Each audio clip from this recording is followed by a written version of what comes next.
I'm George Galloway. And I'm Adam Garrie. And together we are the History Boys every week at this time, bringing you the stories and how we came upon them. The eras, the personalities, the ideas, the great events and small that made up the world as it is today.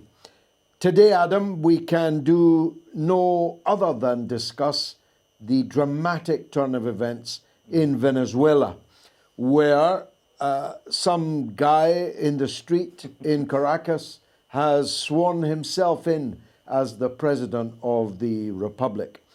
And an unseemly scramble is underway to recognize him. Unelected, didn't even stand for election, couldn't even claim to be the disputed victor or loser of an election, never stood in the presidential election, but has declared himself to be the president of the country with the largest oil reserves on the planet. I'm sure those two things aren't related at all. Entirely unrelated. Now, at the time of recording, the United States, Canada, and mighty Albania have recognized this new joker as president of Venezuela. But various personalities, Tusk and others, have indicated that the European Union is going to go down the same road.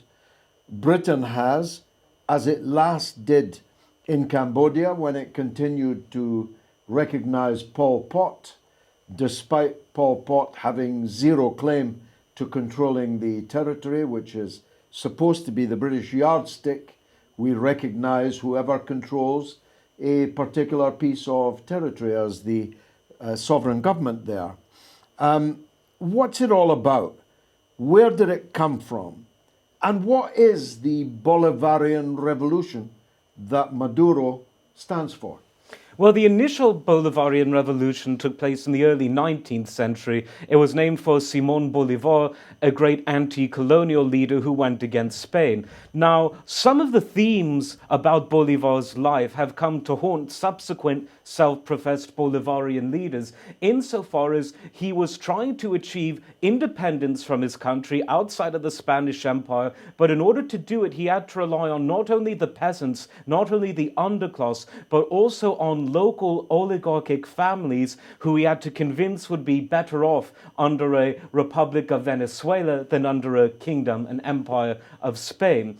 A bit later, almost 100 years later, in 1902 and early 1903, Britain and Germany led a European naval blockade on Venezuela because Venezuela owed debts to various banks in the city of London, in Frankfurt, in Berlin, and other places in Europe. And ironically, very ironically, given what's happened this week in Caracas, it was a Teddy Roosevelt-run United States that said, hold your horses, pull back a bit to Europe. And the reason for this wasn't because of any great altruism, but because, one, America, as in the United States, wanted their banks into Venezuela rather than those of the City of London and continental Europe. And then reason number two, America has always wanted to suck Latin America into its orbit, and when it doesn't suck, it blows. I'll put it that way. It's the Monroe Doctrine, isn't it, that the Latin American subcontinent is the United States of America's backyard. Absolutely, and even though the CIA didn't exist in any way, shape or form when President Monroe made that declaration, oh boy, has it come true in the 20th century, and with an especially iron fist after 1945. We've got to remember that throughout Latin America, it was American banks that eventually superseded the European banks, and American companies that run roughshod over any semblance of civilian sovereign government. Look at Central America alone, for example. This is where we get the term Banana Republic from, because it was the United Fruit Company that was powerful, 10 times more powerful than the individual supposedly sovereign governments, and where the banana plantations nations were. This includes Nicaragua, Guatemala, El Salvador, Honduras, Costa Rica. In all of these countries, when the United Fruit Company telegrammed Washington and said, there's some leader who has this crazy idea that he wants to tax our revenue, that he wants to regulate our operations, that he wants to make us pay better than semi-slave wages to the workers, you've got to do something about it. And this led to U.S. intervention after U.S. intervention, and this is even before the CIA was invented. By the time we get to the era of the CIA, we get coups in Guatemala sponsored by the CIA, all right-wing military coups against democratic or left-wing governments. So you've got Guatemala 54. In 53, you had it in Colombia. In 64, you had a huge one in Brazil. You also had one that year in Bolivia. In 1973, you had Uruguay, and then the infamous coup in Chile, which substituted Salvador Allende for Augusto Pinochet, the first 9/11, as we talked about on a previous episode. In 1976, you had the United States install the military regime, which Galtieri played a big part in and later went up against Britain in the Falklands. You had America invading Grenada in the early 1980s. You had America involved in the Nicaraguan civil war in the 1980s, getting Iranian money involved while selling weapons to Iran's enemy, Saddam, on the other side of the earth. You had America involved in the late 70s to early 90s war in El Salvador. And so you see over and over again that just brazenly, if there's someone or something in government in any part of Latin America that someone in Washington or business interests from the US doesn't like, it's really just a phone call away. And what we've seen, though, even by these standards, what we've seen this week in Caracas is extraordinary, because it's literally the United States taking the Charter of the United Nations and every other letter and spirit of international law and putting it in the place where a stray dog does his business, to put it mildly. You have someone who's taken to Twitter saying, I'm the president, and then you have the US president taking to Twitter saying, yes, sir, you are. It's the Twitter coup happening in front of the entire world's eyes. I'm glad you said that, because I had thought maybe my memory was playing tricks on me. I've seen a lot of things in my life, but I have never seen. Usually they wait till the incumbent has been shot dead or has fled or is in jail before their puppet is conjured forth and recognized by the imperium. But in this case, the president is still in the presidency. His army is still loyal to him. Hundreds of thousands of people are on the streets in support of him. But someone else altogether is being addressed as Your Excellency, the President. Without even, as I say, the, I suppose, cosmetic possibility that, well, he'd run in an election and it was a dispute over the result or whatever. And just in case you didn't think that the social media giants were at the service of the imperium, Facebook withdrew the blue tick from President Maduro on the very day of Trump's pronunciamento and gave it to this guy in the street in Caracas. Ditto Twitter. They did exactly the same thing. Wikipedia has put up a picture of this guy from the street in Caracas and described him as the president of Venezuela. So you see the whole corporate machinery of the imperium going into action against a guy, Maduro, who is manifestly still standing. Now, before they dropped the bombs, of course, they dropped the narrative. Oh, yes. And this narrative about the supposed basket case of Venezuela, the bankruptcy of socialism, as if Venezuela was a socialist country, which it isn't. This has been being dropped now for years under Chavez and Maduro. They have softened up.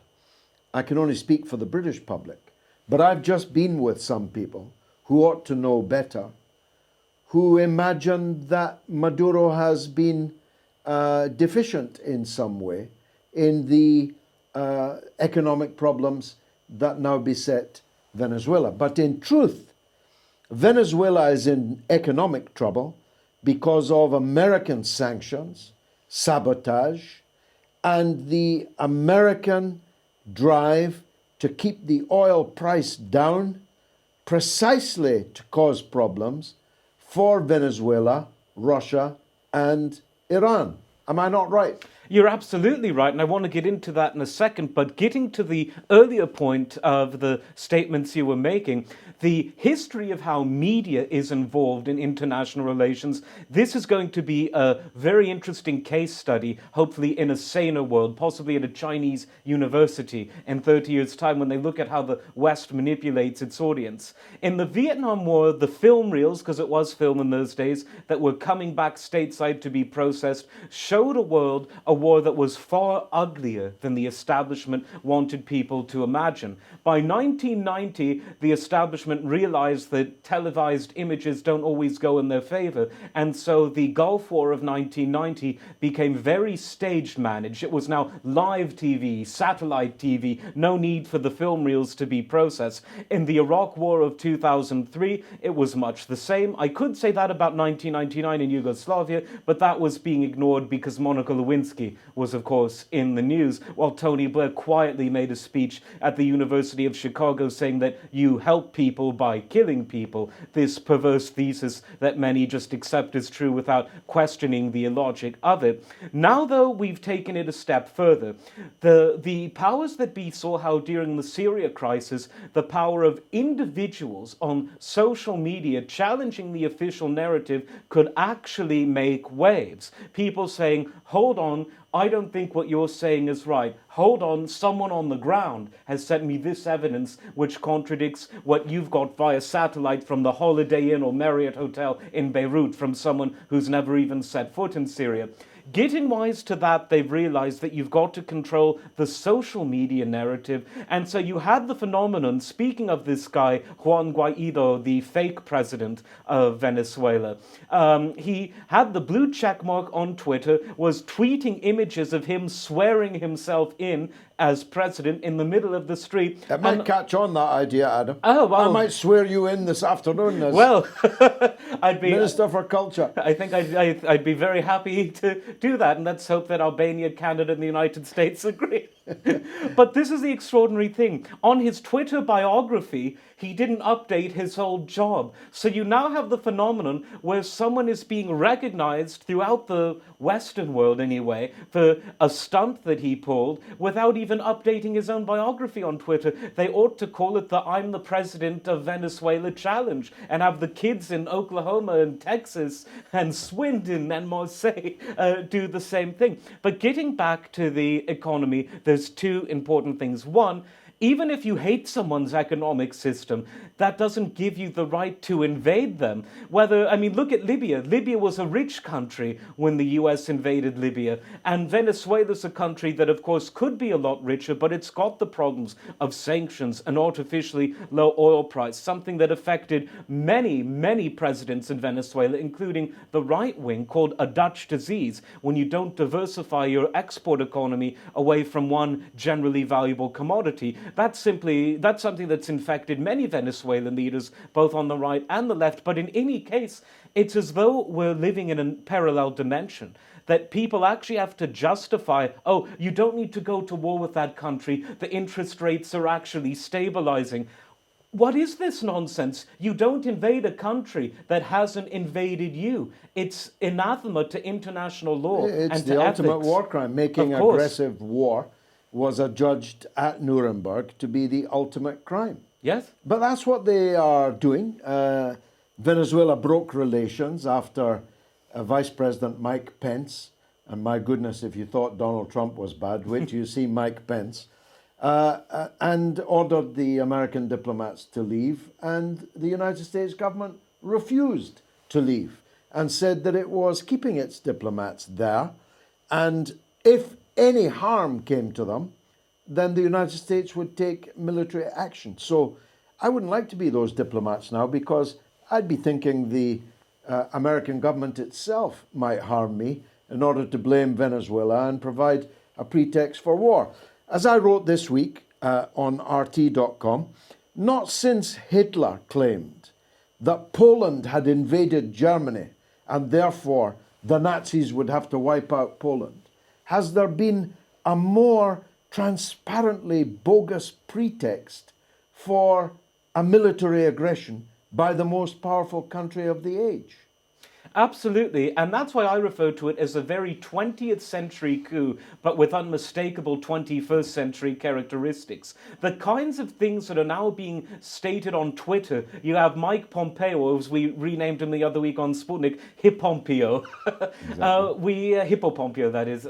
We have him tweeting that the Venezuelan military should overthrow Maduro to pay for a smooth transition so that the man in the street can move. Of course, exactly. And so these were the kinds of things where in 1973, in 1964, in 1953, there would have been a CIA man in DC on a big red telephone, a secure line, speaking to the head of the military in, name that, Latin American country. Today, it's all going on Twitter. And with what we've seen going on in Washington with the use of Twitter as a way to make diplomacy, as a way to make war, as a way to say that the troops are going here, there, or the other place, I'm not so surprised about that, because one would have to have been asleep for the last 2.5 years to think that any semblance of traditional diplomacy would ever come back to Washington. But what I'm surprised at is that people just accept this as though it's somehow normal. It's cloud cuckoo land. It's not so much that it's being done, because throughout the 20th century, this is exactly what America did, what the United States, I should say, did to Latin American nations. But what used to be behind the scene is now going on in front of the cameras. Yes. There's no cloak and dagger. And one is now, as I was today on national radio, asked somehow to make a case against this, as if it were the norm, as if to it's not overthrow other people's countries because you didn't like their political stripe. Yeah. Now, speaking of political stripe, and we have different ideological and political views, let's try and get an academic or an objective ontology of the government in Venezuela. How do you characterize the government of Nicolas Maduro?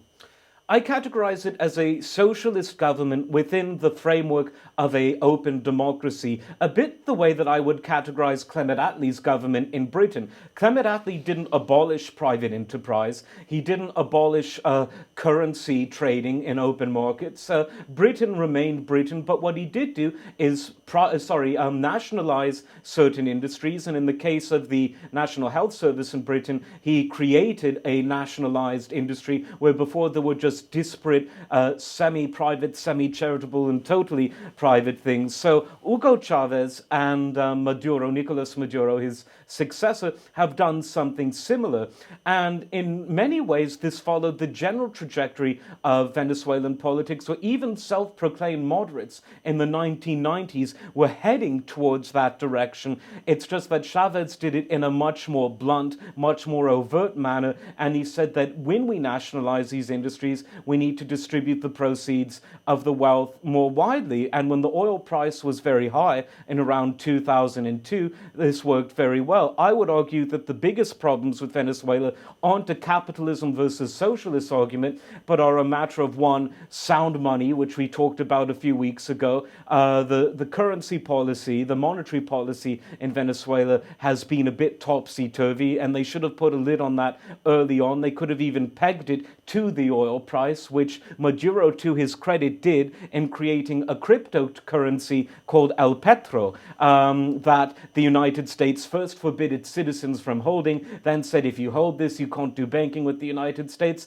So this just shows you that when this democratic socialist government recognized its currency problems and created a sound currency that was tied to a strong and reliable and predictable asset, the US did everything they did to undercut that. The US doesn't want Venezuela to elevate themselves out of economic downturn. The US wants that downturn to capsize the country's politics. And so that's the reality. Have mistakes been made in terms of this Dutch disease we talked about, in terms of monetary policy? Absolutely, but those aren't symptoms that necessarily denote a socialist disease. There are equally many capitalist it isn't countries. a socialist country because most of the economy is in private hands. Still, yes. In fact, most of the economy is in the hands of the enemies of the government. The oligarchs. And they're using their command of the economy to try and bring about political change in the country, to countermand democracy. I've been several times in Venezuela, including at election times, and out on the streets campaigning for Chavez. It is a general rule. Dare say there are exceptions, but I didn't find any when I was there, that the poorer you are, the blacker you are, Yes. the more ethnic minority status you have, the more likely you are to support Chavez and now Maduro. And the richer you are, the whiter you are, the more gold teeth you've got in your head, the more you're going to hate Chavez and hate Maduro. And that's enough for me. I know which side I'm on, therefore, in that dichotomy. But for all their talk of revolution, they haven't actually made a revolution. It is, income tax is not higher in Venezuela than it is in Theresa May's Britain. The proportion of the economy in private hands is not less than it was in Margaret Thatcher's era in Britain. So that's not a socialist country. And in my opinion, they're paying the price for talking about revolution, but not actually making one. I'll give you just two examples.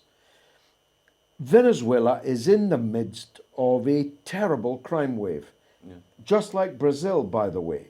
And it's one of the reasons why Bolsonaro won, because for the poor, the criminals are the people coming in your window. You don't have a private security company.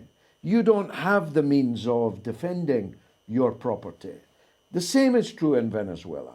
Crime is absolutely rampant. Now, in Cuba, there's no crime because the Cuban Revolution would shoot the criminals dead. And the other issue is corruption. There is rampant corruption in Venezuela. There is no corruption in Cuba because a corrupt person would be shot dead, because crime and corruption are antithetical to the political course which has been set. But in Venezuela, corruption is rife, crime is rife, and compounded by the economic problems caused by American subversion, because that's what it is. If you are paying people to hoard goods and withhold them from the marketplace to cause economic shortage, that is subversion, it's sabotage, it's treason. And that's what a lot of the ruling class in Venezuela are guilty of. So I suppose my point is, for students of revolution, and I had the benefit of being in a room with Fidel Castro and Hugo Chavez, not an easily forgotten occasion. And I don't think I'm giving away any secrets when I say that Fidel's advice was not to talk about socialism and revolution quite so much, and do a bit more socialism and revolution instead. And then when people like it, you can say to them, yeah, that's socialism.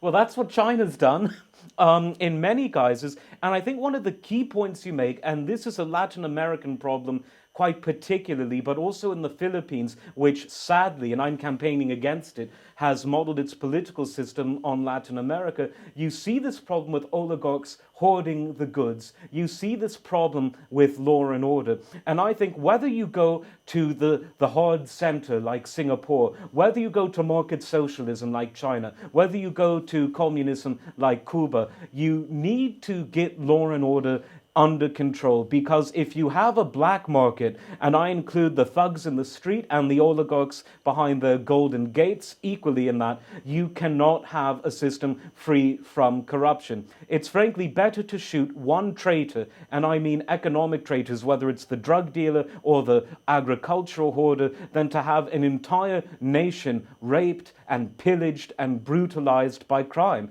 And in this sense, Fidel was absolutely correct in saying this. You can't revolutionize an economy with or without a formal political revolution if you don't crack down on law and order.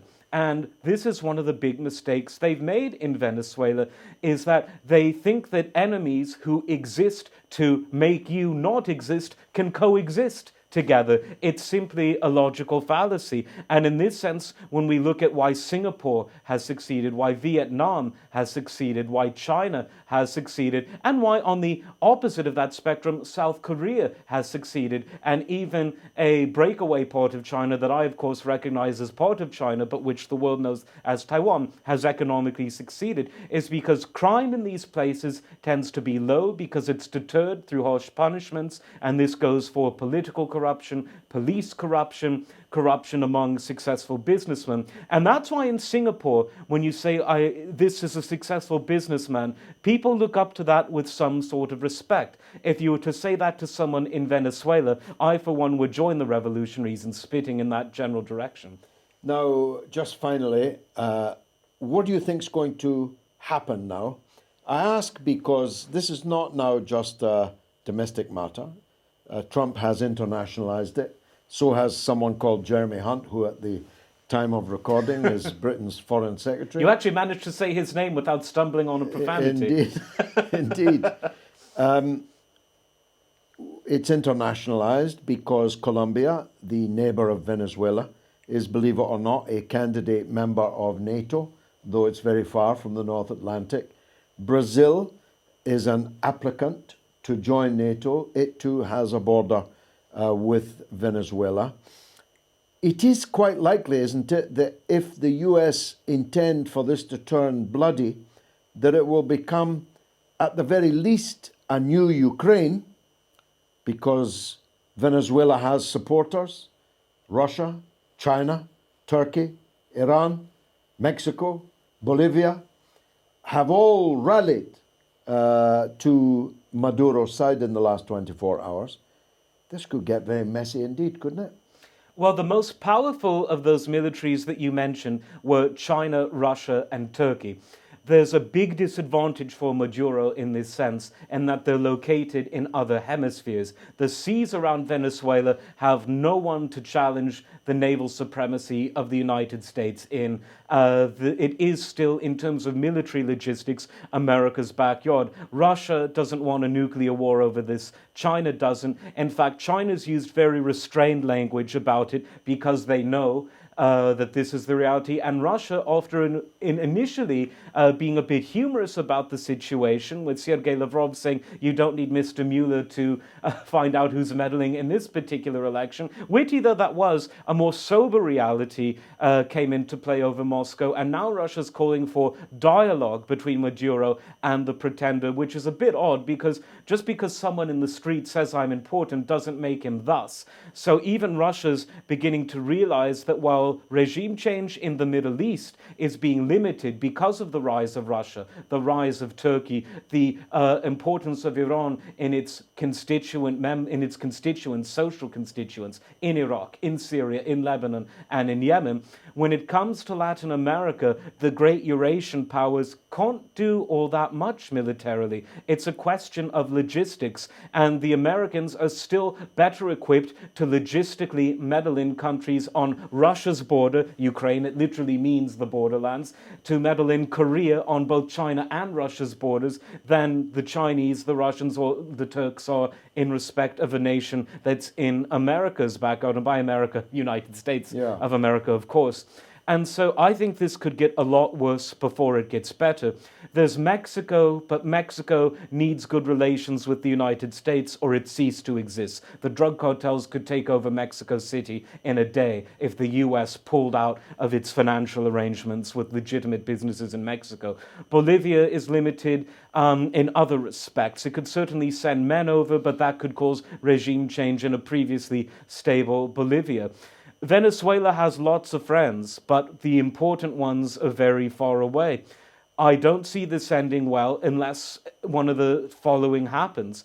If the military is 100% on Maduro's side, and if they reject the copious bribes that are doubtless coming their way from the United States saying defect and support the man in the street, then there could be an element of the US saying, do we put the brakes on or do we go for all-out war? It's going to get worse before it gets better. There's no doubt about that. An all-out war would have the benefit for Trump of making everyone look over there instead of looking at what's happening to him on the domestic legal front. And also as a cover for him not having all-out wars elsewhere, which has put him in trouble with the military-industrial complex. We're going to have to keep this under review because, unfortunately, we're out of time. I've been George Galloway. And I've been Adam Garrie. Together, we've been the History Boys. Thanks for watching.